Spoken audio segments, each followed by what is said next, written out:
Ito na yung customer natin guys na kapag-upit. Gusto niya yung lote per bed. Kaya lang, ibahin natin konti guys para gusto niya yung medyo manipis konti sa side niya. Kaya ginawa natin ng paraan. Yan guys, ginagamitan natin ng yan guys ng guide number 2. Habang yun guys, maganda kasi yan yung number 2 para hindi wag mo i-uno agad kasi hindi pwede yun. Kailangan idaan mo natin sa tama ng proseso. Yan. Uno, dos muna tapos uno o di kaya 1.5 yan, pwede yan. Uno. Tapos 0.5 yan na talaga ang pwedeng igamit sa mga gupit. Huwag natin biglayin na 0.5 agad kasi mahirapan tayo. Yung may buhok kasi na matigas, may buhok na malambot, sumasabay siya ba? Kailangan ng guide. Yun yung unang panahon na mano-mano. Mas matagal ang proseso ito. Pabilisan ang trabaho ng gupit. Pero dandahan pa rin. Hindi masyado mabilis para maganda yung resulta yung pag-gupit natin. Di ba? May mga barbero din na mabilis mag-gupit. Meron yung barbero na dandahan lang na hinihimay-himay talaga. Kung maganda yung resulta sa gupit. Di ba? Dandahan lang tayo. Kumbaga pagka nagsasaing ka, huwag mong biglain na malakas ang apoy, baka bigla, hindi mo mapansin, sunog na siya. Tandaan lang talaga. Yan. Pinanampit natin yan para maganda na yung resulta. Tingnan mo, makikita na sa screen siya na maganda na ang resulta sa gupit. Yan. Yan, ginagamitan natin ng blade yan para doon sa kabila, maganda din yung resulta sa pag-blade. Yan. Ha? Ikita mo yung kagandahan sa gupit talaga.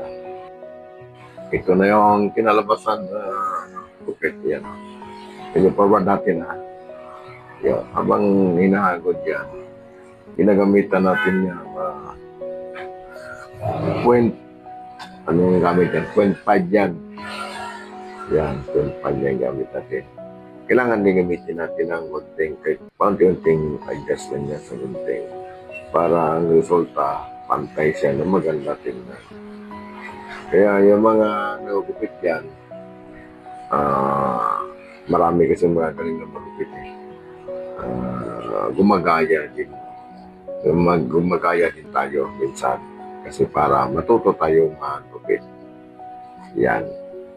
Diba? Medyo gumanda na. Tinatanong natin yung client kanina kung okay na ba yung ano na yan. Yan, medyo gumanda na. Kaya ang kagandahan talaga sa malupit. Medyo ayusin pa natin yan. Pagagandahin pa natin para komportable naman yung customer natin na ginupitan natin.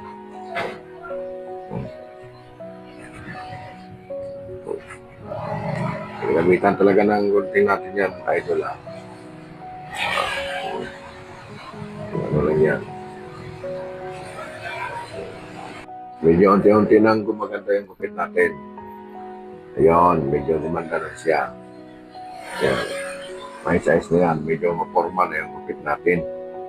Kaya, sige pa, kailangan pa natin gupitin para maayos yung ating gupit. Forward mo natin ha.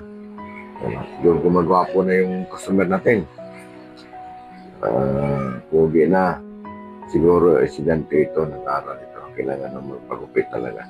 Kasi mahaba na yung buhok niya.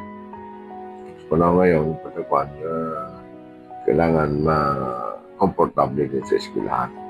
Kasi magkukultap yata yung mga estudyante yung kukultapan. Halimbawa, pagka hindi sila magpagupit ng maaga. Kailangan na magupit ng maaga. Okay na, medyo okay na siya. Ito na guys.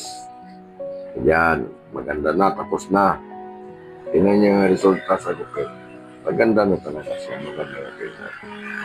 Kaya kung sino yung pagupit na kayo, para magwapo kaya tingnan yung resulta sa gupit ng aking nilapitan. Di ba maganda? Yan. Ayos na yung gupit natin. Sige. Tapos na. Ayun na ang resulta.